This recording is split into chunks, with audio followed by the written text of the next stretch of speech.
आज हम दूसरे पाठ के बारे में अध्ययन करेंगे। दूसरे पाठ में हम बात करते हैं, तो दूसरे पाठ की जब बात करते तो हम नाम की बात करते हैं। तो दूसरे पाठ में जो नाम दे रखा है वह है मूल अधिकार, नीति निर्देशक तत्व एवं मूल कर्तव्य। ये पाठ भी बड़ा इम्पोर्टेंट है, जिसमें सर्वप्रथम आपको एक कोटेशन दिखाई दे रहा है न्यायाधीश सप्रू महोदय का। न्यायाधीश सप्रू, तो न्यायाधीश सप्रू क्या कहते हैं कि संविधान में मूल अधिकारों को रखने का उद्देश्य नागरिकों को समानता, स्वतंत्रता, न्याय और सुरक्षा प्रदान करना था। ये प्रश्न आपसे पूछा जा सकता है कि संविधान में मूल अधिकारों का प्रावधान क्यों किया गया। 1 नंबर का प्रश्न भी ये आ सकता है।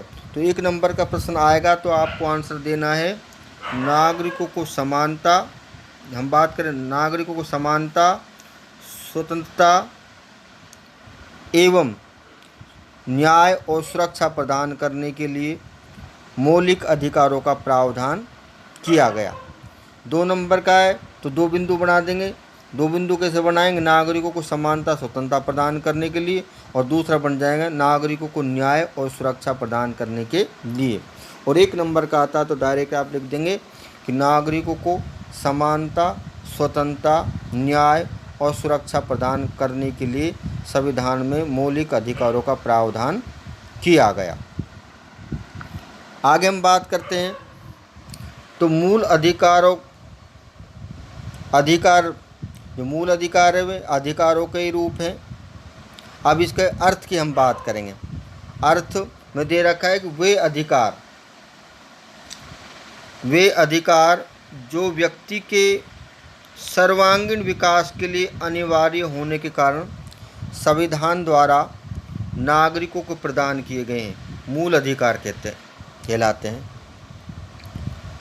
तो वे अधिकार जो व्यक्ति के सर्वांगीण विकास के लिए अनिवार्य होने के कारण, अर्थात इनके बिना व्यक्ति का चहुमुखी विकास या सर्वांगीण विकास संभव नहीं है। इसलिए वे अधिकार जो व्यक्ति के सर्वांगीण विकास के लिए अनिवार्य होने के कारण संविधान द्वारा नागरिकों को प्रदान किए गए मूल अधिकार कहलाते हैं। अब इसमें एक बात और जोड़ सकते हैं हम, इन अधिकारों में राज्य द्वारा हस्तक्षेप नहीं किया जा सकता, क्योंकि ये न्यायालय द्वारा रक्षित है। क्योंकि ये किसके द्वारा रक्षित हैं? न्यायालय द्वारा। ये न्यायालय द्वारा रक्षित है। किसके द्वारा रक्षित है? न्यायालय द्वारा ये रक्षित हैं। आगे हम बात करेंगे तो मूल अधिकारों की आवश्यकता एवं महत्व की बात करें। ये मूल अधिकारों की आवश्यकता एवं महत्व प्रश्न आपसे पूछा जा सकता है। तो जब उसमें पूछा जा सकता है तो हम बात करेंगे कि भाई आवश्यकता या महत्व क्या है। तो सबसे पहली बात आती है इसमें, प्रत्येक व्यक्ति को सुरक्षा प्रदान करता है। प्रत्येक व्यक्ति को समान रूप से सुरक्षा प्रदान करता है, जिसमें दे रखा है कि ये प्रत्येक नागरिक को शारीरिक, मानसिक और नैतिक विकास की सुरक्षा की गारंटी देता है। तो ये बात है। तो इसमें जो प्रत्येक व्यक्ति को सुरक्षा प्रदान करना मौलिक अधिकारों का पहला महत्व है और इसलिए इसकी आवश्यकता भी है। अब हम दूसरे बिंदु की बात करते हैं। दूसरे बिंदु में आपको विद्वान दे रखे कौटिल्य, और उनकी पुस्तक का नाम था अर्थशास्त्र। में इस बात का उल्लेख है कि प्राचीन भारत में राज्य व्यवस्था में स्वेच्छाचारी शासकों के लिए कोई स्थान नहीं था, यानी शासक की मनमर्जी के लिए कोई भी स्थान नहीं था। और प्राचीन राजाओं की शक्ति पर ऐसे प्रतिबंध लगाए गए थे कि वे सत्ता का दुरुपयोग ना कर सकें। और किसके माध्यम से? ये कर की शक्ति के माध्यम से लगाए गए थे। जब वर्तमान का जो वर्तमान संविधान जब हम बात करते हैं कि जो वर्तमान संविधान लागू होता है, उस वर्तमान संविधान में आपको पता है कि सत्ता का दुरुपयोग ना किया जाए, इसलिए संविधान में मूल अधिकार शासन और विधानमंडल, यहाँ पर शासन की जगह आप संसद भी ले सकते हो, विधानमंडल के अंकुश लगाने में सहायता प्रदान करते हैं। अब सहायता प्रदान कैसे करते हैं? क्योंकि संसद और विधानमंडल कोई ऐसा कानून नहीं बना सकता जो मौलिक अधिकारों के विपरीत हो। भारतीय संविधान का अनुच्छेद 13 ये कहता है, अगर संसद कोई ऐसा कानून बनाती जो मौलिक अधिकारों का अतिक्रमण करते हैं तो न्यायपालिका न्यायिक पुनरावलोकन की शक्ति के माध्यम से उनको अवैध घोषित कर देती है।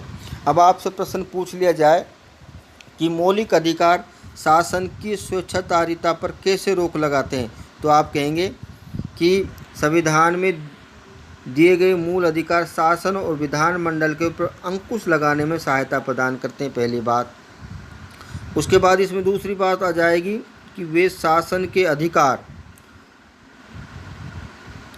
के अधिकारों की शक्ति बहुमत दल की तानाशाही से नागरिकों को सुरक्षा देते हैं। दूसरी बात हो गई कि जो बहुमत वर्तमान समय में संसदीय शासन व्यवस्था है, और संसदीय शासन व्यवस्था में जिस दल को संसद में बहुमत मिल जाता है उसकी सरकार बन जाती है, तो वो मन मर्जी कर सकता है। लेकिन अब हम बात करेंगे कि मौलिक अधिकारों का प्रावधान संविधान में कर दिया गया है तो वे मन मर्जी नहीं कर सकते, क्योंकि कार्यपालिका के द्वारा कोई ऐसा आदेश जारी नहीं किया जा सकता जो मौलिक अधिकारों का अतिक्रमण करता हो, और यदि ऐसे आदेश वे जारी करते हैं तो न्यायपालिका उनको अवैध घोषित कर देती है।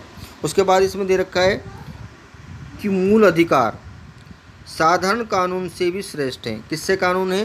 साधारण कानून से भी क्या है? श्रेष्ठ हैं।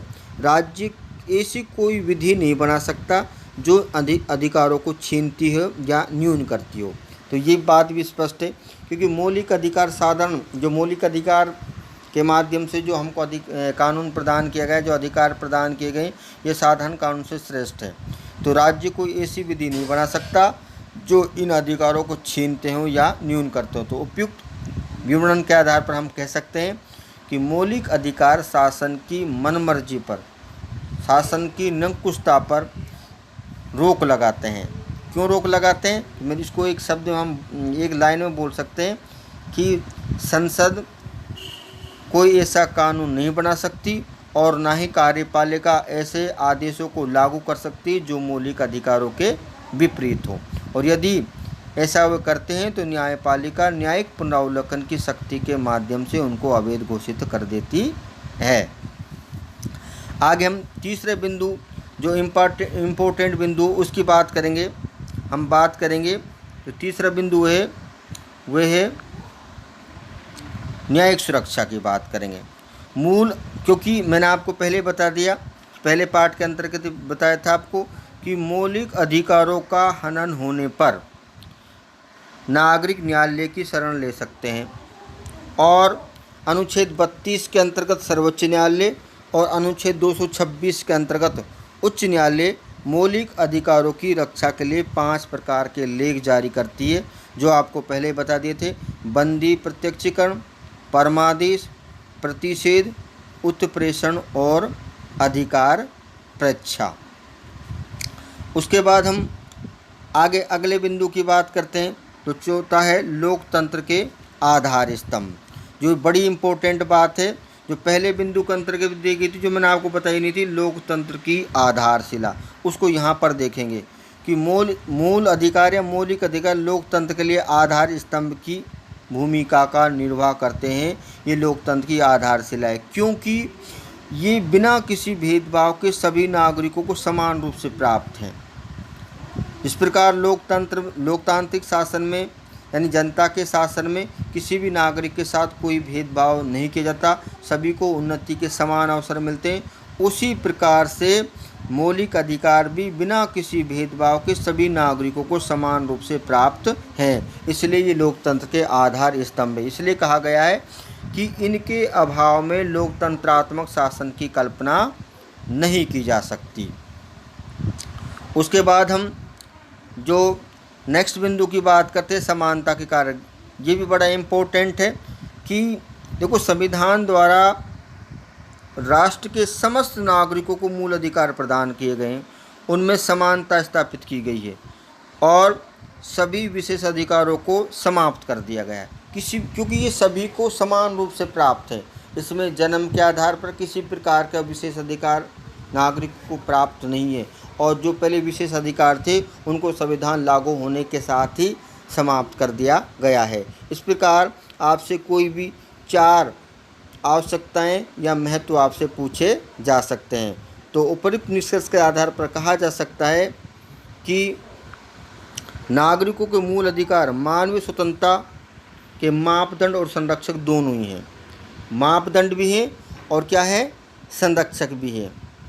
ये मूल अधिकार मानव स्वतंत्रता का मापदंड है, अर्थात कह सकते हैं, अर्थ से स्पष्ट हो रहा है कि इनके अभाव में अगर नागरिकों को मौलिक अधिकार नहीं मिलेंगे तो नागरिक की स्वतंत्रता की कोई गारंटी नहीं है। तो ये नागरिकों की स्वतंत्रता की गारंटी है क्या, मौलिक अधिकार। इसलिए इनका अपना मनोवैज्ञानिक महत्व है, साइकोलॉजिकल इम्पोर्टेंस है इनका। तो व्यक्ति के मन में एक प्रकार से हिम्मत से होती है कि मौलिक अधिकार है, सरकार इनमें कोई हस्तक्षेप नहीं कर सकती। और इनकी चाहे कोई राजनीतिक की बात करें, दार्शनिक की बात करें, कि कोई उपेक्षा भी नहीं कर सकता।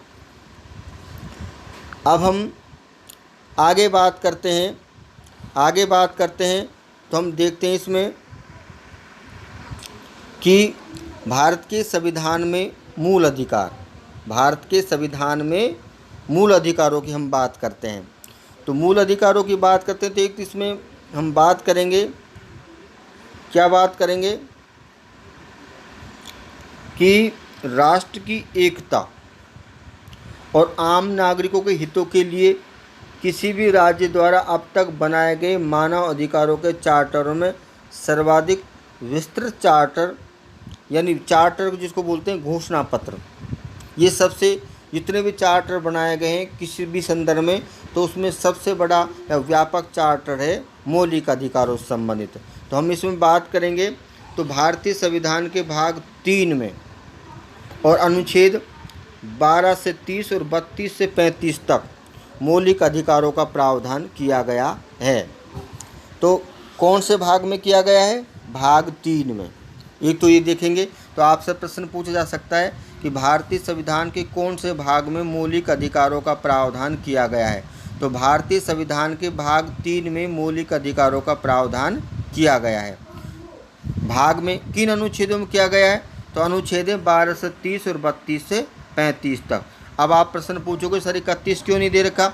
31 इसलिए नहीं दे रखा कि 31 के अंतर्गत संपत्ति का मौलिक अधिकार था, जिसको आगे हम देखेंगे 44वें संविधान संशोधन के द्वारा संपत्ति के अधिकार को मूल अधिकारों की श्रेणी से विलोपित कर दिया गया, ठीक न।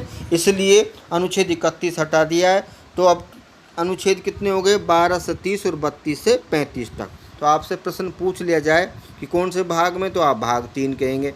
अगर आपसे प्रश्न पूछ लिया जाए कि किन अनुच्छेदों में मौलिक अधिकारों का प्रावधान किया गया है, तो आप कहेंगे अनुच्छेद 12 से 30 और 32 से 35 तक। अब हम अगले प्रश्न की बात करते हैं। अगले प्रश्न की जब हम बात करेंगे तो प्रश्न आपसे ये पूछा जा सकता है कि मौलिक अधिकारों से संबंधित मूल अधिकारों के संबंध में संविधान में कुल कितने अनुच्छेद हैं। तो ये कुल अनुच्छेद की हम बात करेंगे तो यहाँ प्रश्न बनेगा 23 अनुच्छेद है। कुल कितने अनुच्छेद हैं, 23 अनुच्छेद हैं। अगर कुल की पूछी जाए कि मौलिक अधिकारों से संबंधित या मूल अधिकारों से संबंधित भारतीय संविधान में कुल कितने अनुच्छेद हैं, तो 23 अनुच्छेद हैं। अगली बात, एक बात है कौन से भाग में, तो भाग 3 में। तो ये भाग 3 आ जाएगा। इसके अलावा मौलिक अधिकारों का उल्लेख किन अनुच्छेदों में किया गया, तो ये किया गया 12 से 30 और 32 से 35 तक। एक प्रश्न ये बनेगा। तो ये इस प्रकार के कितने प्रश्न बन गए, 3 प्रश्न बन गए। अब हम आगे बात करेंगे कि जितने भी मौलिक अधिकार दिए गए इनमें सबसे जो व्यापक मौलिक अधिकार है वो मौलिक अधिकार है स्वतंत्रता का अधिकार। कौन सा अधिकार है, स्वतंत्रता का अधिकार, जिसमें 450 शब्द हैं। इसमें कौन से शब्द हैं, 450 शब्द हैं। और कौन सा अनुच्छेद है, ये 19वां अनुच्छेद। कौन सा अनुच्छेद है, 19वां अनुच्छेद है। इसको क्या बोलेंगे, स्वतंत्रता का अधिकार। आगे नीचे दे रखा है स्वतंत्रता का अधिकार अनुच्छेद 19 से 22 तक। तो सबसे व्यापक मौलिक अधिकार कौन सा है, तो सबसे व्यापक मौलिक अधिकार है स्वतंत्रता का अधिकार, जिसमें लगभग 450 शब्द हैं। तो ये कितने प्रश्न बन गए? 4 प्रश्न बन गए। पहला भाग 3 में है और किन अनुच्छेदों में? 12 से 30 और 32 से 35 तक। तो मौलिक अधिकारों से संबंधित कुल कितने अनुच्छेद हैं? 23 अनुच्छेद हैं। सबसे व्यापक मौलिक अधिकार कौन सा है? तो सबसे व्यापक मौलिक अधिकार है स्वतंत्रता का मौलिक अधिकार। अनुच्छेद कौन सा है? 19वां अनुच्छेद। इसमें कितने शब्द हैं? लगभग 450 शब्द हैं। उसके बाद हम आगे बात करेंगे कि मौलिक अधिकारों के संदर्भ में आपको बताए एक भूतपूर्व न्यायाधीश है सर्वोच्च न्यायालय के, जिनका नाम है सुब्बा राव। इन सुब्बा राव महोदय ने कहा है कि मौलिक अधिकार परंपरागत प्राकृतिक अधिकारों का ही दूसरा नाम है जो प्रकृति के द्वारा प्रदान है। और प्रकृति के द्वारा आपको होता है परंपरा का अधिकार किनको बोलेंगे? जो बिना किसी भेदभाव के प्रकृति के द्वारा प्रदान किए गए हैं। ये नैतिक हैं, जिसे हर काल में और हर जगह हर मनुष्य को प्राप्त होने चाहिए, क्योंकि ये अन्य प्राणियों के विपरीत ये चेतन और नैतिक प्राणी है। तो इस प्रकार हम कह सकते हैं। तो न्यायाधीश सुब्बा राव महोदय का यही कहना था कि ये बिना किसी, क्योंकि संविधान में जो मौलिक अधिकारों का प्रावधान किया गया ये बिना किसी भेदभाव के, यानी ये सभी को प्राप्त है, हर काल में हर परिस्थिति में प्राप्त हैं, बिना किसी भेदभाव के। इसलिए मानव के व्यक्तित्व के विकास के लिए मौलिक अधिकार जरूरी हैं। इसके बिना व्यक्ति आपको पता है अपना सर्वांगीण विकास नहीं कर सकता। अब आगे हम बात करेंगे। तो मौलिक अधिकार मूल संविधान में, यानी भारतीय जब संविधान बनाता तो मौलिक अधिकार, भारतीय नागरिकों को 7 मौलिक अधिकार प्राप्त थे। कितने मौलिक अधिकार थे? 7। किंतु वर्तमान समय में कितने प्राप्त हैं? 6 प्राप्त हैं, जो आपको दिखाई गया है। 6 अधिकार। पहला अधिकार दे रखा है समानता का अधिकार, दूसरा दे रखा है स्वतंत्रता का अधिकार, तीसरा दे रखा है शोषण के विरुद्ध अधिकार, चौथा दे रखा है धर्म की स्वतंत्रता का अधिकार, 5वां दे रखा है संस्कृति शिक्षा संबंधी अधिकार, और अनुच्छेद भी दे रखे हैं और संवैधानिक उपचारों का अधिकार, अनुच्छेद 32। ये 6 मौलिक अधिकार वर्तमान समय में प्राप्त हैं। लेकिन मूल संविधान में 7 मौलिक अधिकार थे। अब कौन सा हटा दिया? संपत्ति का मौलिक अधिकार हटा दिया। कब हटा दिया? 44वें संविधान संशोधन 1978 के द्वारा हटा दिया। कब हटा दिया? 44वें संविधान संशोधन 1978 के द्वारा इसको हटा दिया गया। इसको इधर लिख देते हैं कि 44वें संविधान संशोधन 1978 के द्वारा इसको हटा दिया गया। 1978 के द्वारा इसको हटा दिया गया। और एक बात उसमें और जोड़नी है, जो मैंने आपको पहले बताया था कि ये मौलिक अधिकार कहाँ से लिए गए हैं? यूनाइटेड स्टेट अमेरिका, यानी संयुक्त राज्य अमेरिका के संविधान से प्रेरित हैं मौलिक अधिकार। ठीक है, अब हम आगे बात करते हैं, जिसमें मैंने आपको ये बता दिया। अब आगे हम बात करेंगे कि ये प्रश्न आपको तय है कि 44वें संविधान संशोधन वाला 2018 में 1 नंबर का प्रश्न पूछ लिया गया था कि किस संविधान संशोधन के माध्यम से संपत्ति के मौलिक अधिकार को समाप्त कर दिया गया। प्रश्न 1 बोलता है, ऐसा जुड़ सकता है इसमें कि समाप्त कर दिया गया, ऐसा भी हो सकता है, या आपसे ऐसा पूछ सकते हैं कि मौलिक अधिकारों की श्रेणी से क्या कर दिया, जिसमें से दे रखा है विलोपित कर दिया गया। तो इसको क्या विलोपित कर दिया गया? तो अब इसको बना दिया कानूनी अधिकार। क्या बना दिया? कानूनी अधिकार। तो जब ये मौलिक अधिकारों की श्रेणी में था तो कौन से अनुच्छेद के अंतर्गत था? अनुच्छेद 31 के अंतर्गत था। अनुच्छेद 31 के अंतर्गत। और इसके अलावा एक अनुच्छेद और 19 फर्स्ट 6 उसके अंतर्गत भी था। ये जब मौलिक अधिकार था, जब संपत्ति का मौलिक अधिकार था, तो इसका उल्लेख किया गया था अनुच्छेद 31 और अनुच्छेद 19 फर्स्ट 6 के अंतर्गत किया गया था। किंतु अब इसको कानूनी अधिकार बना दिया। कानूनी अधिकार बना दिया तो कानूनी अधिकार किसके अंतर्गत? अनुच्छेद 300 के अंतर्गत बनाया गया। कौन सा अनुच्छेद के अंतर्गत बनाया गया? अनुच्छेद 300 के अंतर्गत अब इसको कानूनी अधिकार बना दिया गया है। तो इस प्रकार स्पष्ट है कि मूल संविधान में नागरिकों को 7 मौलिक अधिकार दिए गए थे, लेकिन कितने दिए गए थे? 7 मौलिक अधिकार, लेकिन वर्तमान समय में कितने हैं? 6। तो कौन सा हटा दिया? संपत्ति का हटा दिया। कब हटा दिया? 44वें संविधान संशोधन 1978 के माध्यम से हटा दिया गया। अब हम आगे बात करेंगे, तो इसमें से एक बात और कर लेते हैं हम इम्पोर्टेंट, और वे इम्पोर्टेंट बात है संवैधानिक उपचारों के अधिकार से संबंधित। हालांकि हम इनको डिटेल से पढ़ेंगे, लेकिन फिर भी एक, जैसे मैंने आपको पहले पार्ट के अंतर्गत बताया था कि संविधान की आत्मा किसे कहते हैं, तो संविधान की आत्मा को जब मैंने आपको बताया था प्रस्तावना को कहते हैं। किसको कहते हैं? प्रस्तावना को कहते हैं। ये मैंने आपको बता दिया था।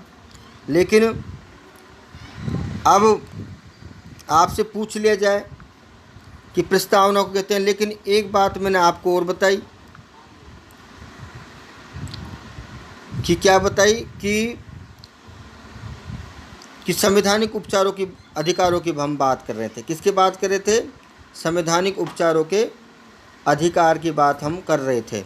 तो इसमें इसको अगर आपसे पूछ लिया जाए कि भारतीय संविधान का कौन सा अनुच्छेद संविधान की आत्मा है, तो आप किसको उल्लेख करेंगे? अनुच्छेद 32 की ओर, क्योंकि डॉक्टर अम्बेडकर ने कहा है कि संवैधानिक उपचारों का अधिकार जो है वह संविधान की आत्मा है। ठीक है ना? तो ये अनुच्छेद की पूछी जाए तो अनुच्छेद 32, लेकिन केवल आपसे ये पूछा जाए कि संविधान की आत्मा किसे कहते हैं, तो आपका आंसर आएगा प्रस्तावना की ओर संकेत करेंगे। लेकिन आपसे पूछ लिया जाए कौन सा अनुच्छेद संविधान की आत्मा है, तो आप अनुच्छेद 32 की ओर संकेत करेंगे। और अधिकारों की पूछ लिया जाए तो संवैधानिक उपचारों के अधिकार की हम बात करेंगे। अब हम आगे स्पष्ट करते हैं, तो इसमें आपको तय 2 नंबर का प्रश्न आपसे पूछा जा सकता है इसमें, तो आपको इनको अच्छी तरह याद कर लेना है सबको अनुच्छेद के हिसाब से, कि आपसे पूछ ले जाए कि भारतीय संविधान में नागरिकों को जो वर्तमान समय में मौलिक अधिकार दिए गए उनको अनुच्छेद के हिसाब से लिखिए। तो पहला है अनुच्छेद 14 से 18, जिसको क्या बोलेंगे? समानता का अधिकार। दूसरा है स्वतंत्रता का अधिकार, अनुच्छेद 19 से 22 तक। उसके बाद हम बात करेंगे, तीसरा है शोषण के विरुद्ध अधिकार, अनुच्छेद 23 से 24 की बात करेंगे। उसके बाद आगे हम बात करेंगे चौथे की बात, तीसरा हो गया। चौथे की बात करेंगे धार्मिक स्वतंत्रता का अधिकार, अनुच्छेद 25 से 28। उसके बाद हम करेंगे संस्कृति व शिक्षा संबंधी अधिकार, तो अनुच्छेद 29 और 30 में, और फिर संवैधानिक उपचारों का अधिकार अनुच्छेद 32 के अंतर्गत। इस प्रकार वर्तमान समय में 6 मौलिक अधिकार आपको प्राप्त हैं। अगर आपसे मूल संविधान के बारे में पूछ लिया जाए तो मूल संविधान में एक और इसमें जोड़ेंगे, संपत्ति का अधिकार जोड़ देंगे। कौन सा जोड़ देंगे? संपत्ति का मौलिक अधिकार। और कौन से अनुच्छेद के अंतर्गत था? अनुच्छेद 31 के अंतर्गत। सातों को लिख देंगे। किसको लिख देंगे? इसको यहाँ एडजस्ट करेंगे, और संविधान जब सातों लिखेंगे तो संवैधानिक उपचारों का क्रम कौन, ये तो हो जाएगा 6ठा क्रम, और संवैधानिक उपचारों का अधिकार कौन सा हो जाएगा? 7वां क्रम। और फिर नीचे नोट डाल देंगे कि 44वें संविधान संशोधन 1978 के द्वारा इसको हटा दिया गया। ठीक है ना? तो वर्तमान समय में हो गए 6।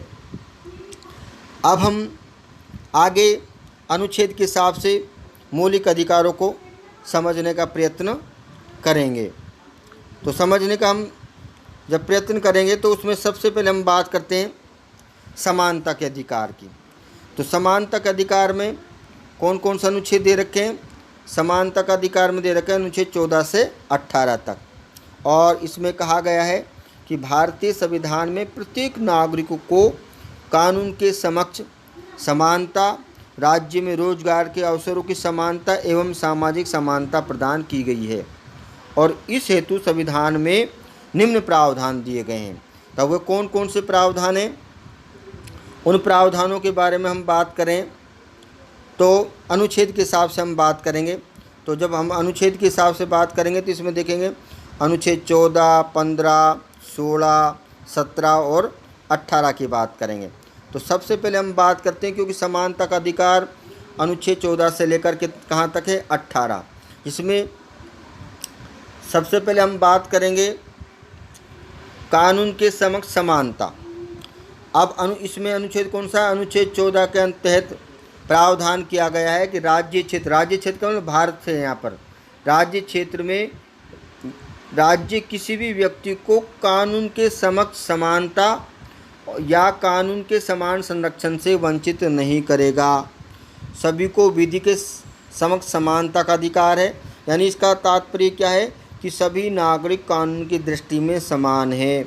और ये शब्दावली जो आपको दे रखा है कि कानून विधि के समक्ष समानता, कानून या विधि के समक्ष समानता, ये शब्दावली हमने ली है यूनाइटेड किंगडम, कहाँ से ली है, जिसको बोलते हैं ब्रिटेन से ली है।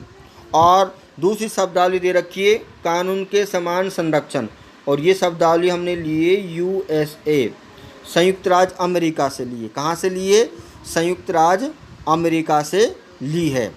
तो इन दोनों का अलग अलग अर्थ हम देखने का प्रयत्न करेंगे। कानून के समक्ष समानता से तात्पर्य कि कानून बिना किसी भेदभाव के सभी को समान अवसर देगा, ठीक है। और ये शब्दावली मैंने आपको पहले बता दिया कहाँ से ली है, UK से ली है। इसके बाद हम बात करेंगे कानून के समान संरक्षण। कानून के समान संरक्षण से तात्पर्य ये है, और मैंने आपको बताया शब्दावली हमने कहाँ से ली है, ये शब्दावली हमने ली है USA, यूनाइटेड स्टेट अमेरिका से ली है। इसका तात्पर्य ये है कि कानून सभी व्यक्तियों की समान रूप से रक्षा करेगा, जिसको हम शॉर्ट रूप में कह सकते हैं कि अनुच्छेद 14 के अंतर्गत प्रत्येक नागरिक को विधि के समक्ष समानता और विधि के समान संरक्षण प्रदान किया गया है। या ऐसा भी कह सकते हो कि राज्य विधि के समक्ष किसी भी नागरिक को विधि के समक्ष समानता और विधि के समान संरक्षण से वंचित नहीं करेगा। उसके बाद हम जो समानता के अधिकार के अंतर्गत दूसरा पढ़ते हैं अनुच्छेद 15, जिसमें कहा गया है कि धर्म, मूल वंश, जाति, लिंग, जन्म स्थान के आधार पर भेदभाव का प्रतिषेध या निषेध किया गया है। और इसमें आप शॉर्ट में कह सकते हो अनुच्छेद 15 के अंतर्गत प्रावधान किया गया है कि किसी भी नागरिक के साथ धर्म, मूल वंश, जाति, लिंग या जन्म स्थान के आधार पर कोई भेदभाव नहीं किया जाएगा। अब ये तो हो गया आपको तय संवैधानिक प्रावधान। अब इसकी व्यवहारिक परिणति हम देखें तो देखो, चाहे सार्वजनिक दुकान हो, कोई सार्वजनिक स्थल हो, भोजनालय जिसमें आएगा, होटल आएंगे, मनोरंजन के स्थल आएंगे, कुआं, तालाब, स्नान घर, सड़कों इत्यादि का प्रयोग बिना किसी भेदभाव के कर सकते हैं। इसमें कोई भेदभाव नहीं किया जाता। हालांकि ये है कि बच्चों, सामाजिक शैक्षणिक दृष्टि से पिछड़े हुए नागरिकों, अनुसूचित जाति जिसको बोलते हैं SC, और अनुसूचित जनजाति के नागरिकों के लिए विशेष प्रावधान किया गया है। तो ये विशेष प्रावधान भी उनके विकास के अवसर उनको समान रूप से देने के लिए किया गया है, ताकि वे पिछड़े नहीं, राज्य के विकास में उनकी समान भूमिका हो।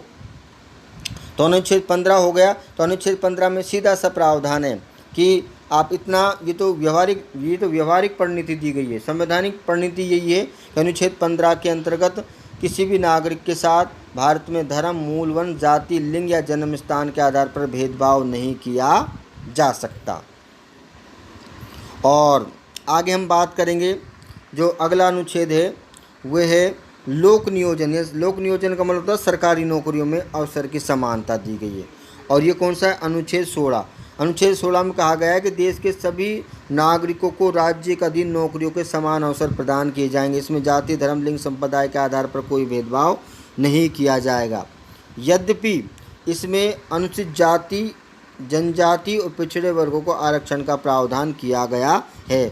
और ये आरक्षण का प्रावधान भी समानता के अनुरूप ही है, क्योंकि संविधान लागू होने से पहले जाति के आधार पर आपको तय ऊंची जाति के लोगों द्वारा जो निम्न जातियां जिनको बोलेंगे उनके साथ भेदभाव किया गया था, और उनको शैक्षणिक शिक्षा की दृष्टि से पीछा रखा गया, और उनको राज्य के विकास में समान अवसर नहीं दिए गए।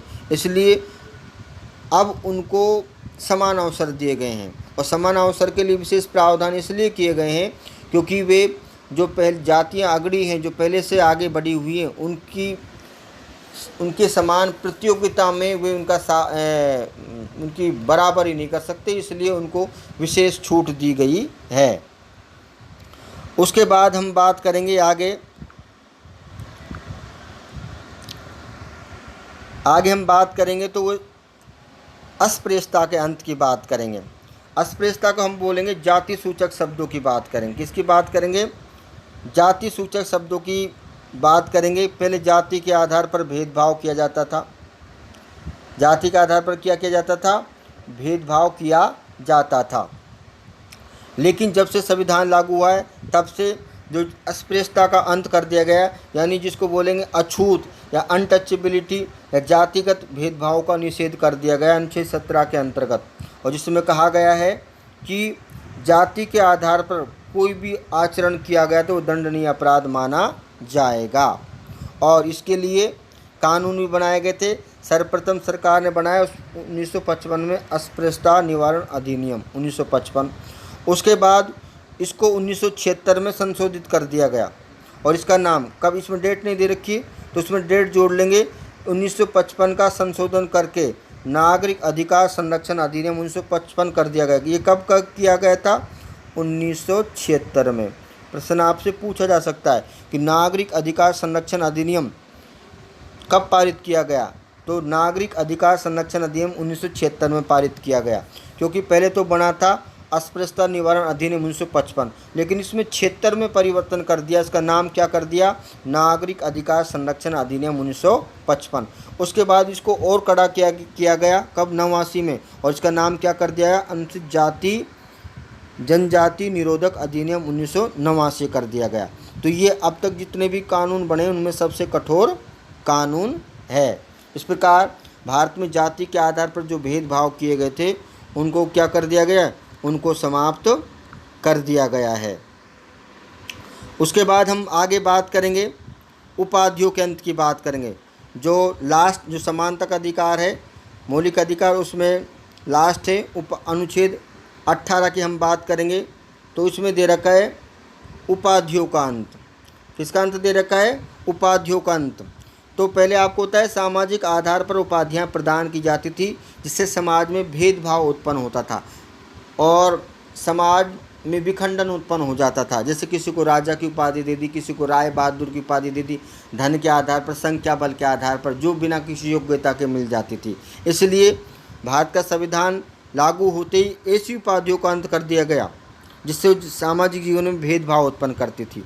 अब लेकिन ऐसा नहीं कह सकते कि वर्तमान समय में भी उपाधियाँ नहीं मिलती। तो वर्तमान समय में उपाधियाँ मिलती है।